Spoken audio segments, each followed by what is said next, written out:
for your friendship, and thank you for the invitation. Alma, congratulations on your singing. My mom told me not to sing in church. It's an honor to be here with all you tonight on this important occasion. Last week we marked the 84th anniversary of one of the most horrifying events leading up to the Holocaust, the Night of Broken Glass. The coordinated violent raids executed by Nazi leaders against Jewish families and businesses in Germany, Austria, and former Czechoslovakia devastated the Jewish community, sent thousands to concentration camps, and caused countless others to flee their homes. In the January following these terrible raids, a group of 86 Jewish refugees left from the port of Hamburg, Germany, on this SS Caribia. They were looking for a safe harbor in Latin America. This is hard to believe. This steamboat traveled from one country to another, looking for a country that would accept the Jewish passengers, but to no avail. It's hard to believe that happened. Prospects began to look bleak. Finally, the boat arrived in Puerto Cabello, Venezuela. In the middle of the night, Venezuela's president, López Cantores, granted the Jewish refugees safe haven. There was just one problem. By the time the boat was pulling up to the harbor, it was dark. So dark the boat couldn't safely dock. That's when the residents of Puerto Cabello showed up. One by one, families who sympathized with the plight of the Jews started turning on the lights.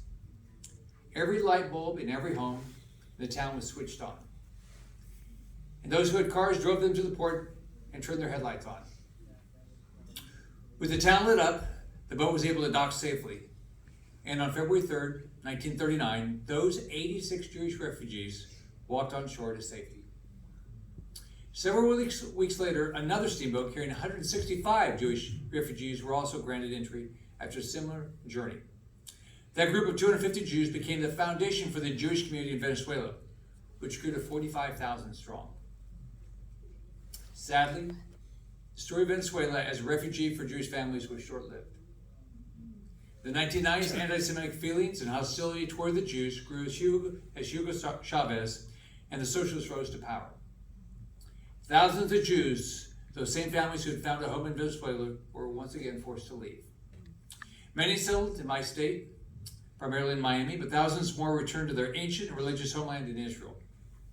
We're here today because we believe in the importance of the state of Israel and believe that the Jewish people deserve to live safely and securely in their homeland. It's a blessing that the Jewish people no longer have to travel from one country to another, hoping to find a government that welcomes them. In the aftermath of the Holocaust, the Jewish people needed a land they could call their own. And it's a blessing that Israel is such a great partner to the United States of America. Wherever America's democratic and social security partners exist, we will protect them.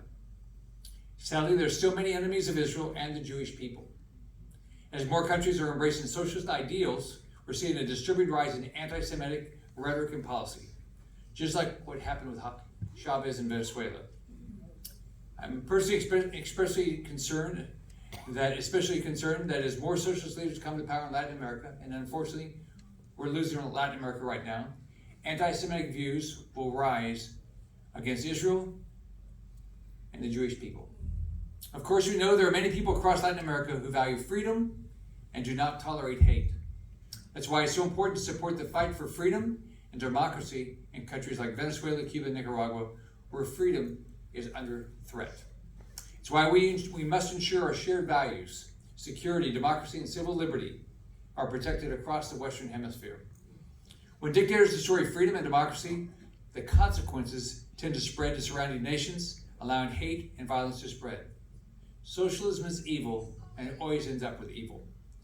Lately, I've been encouraged by the success of the Abraham Accords in bringing together Islamic and Jewish communities across the Middle East. I'm hopeful that more Arab countries will sign on to the accords and normalize nations' relations with Israel. And I want to thank everybody that was involved in that.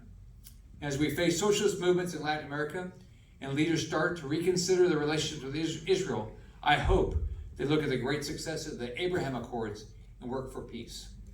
I hope that freedom movements in Latin America are emboldened to promote the rights and liberties we all naturally are given by God, the rights to life, liberty, and the pursuit of happiness.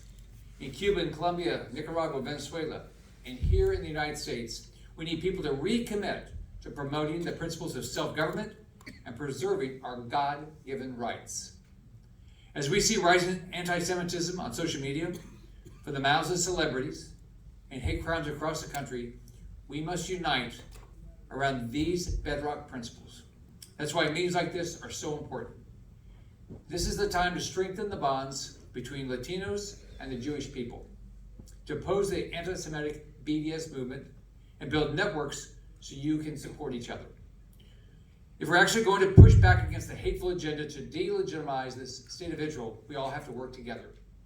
I'm encouraged by your work and the work of so many other Latino evangelicals to support Israel. Thank you for what you're doing. My challenge to you this evening is to take a lesson from the residents of Puerto Cabello, those Venezuelans who showed a light in the middle of the night to help and lead the Jewish people to safety. Whatever light you have, use it to shine light in the darkness of anti-Semitism. In your sphere of influence, and we all have some, in whatever community or country you're from, turn on your light to expose the darkness of tyranny. Stand for peace and security in the Middle East. Stand for religious freedom for all people everywhere around the world. And recommit to the idea of never again. Thank you and have a wonderful night.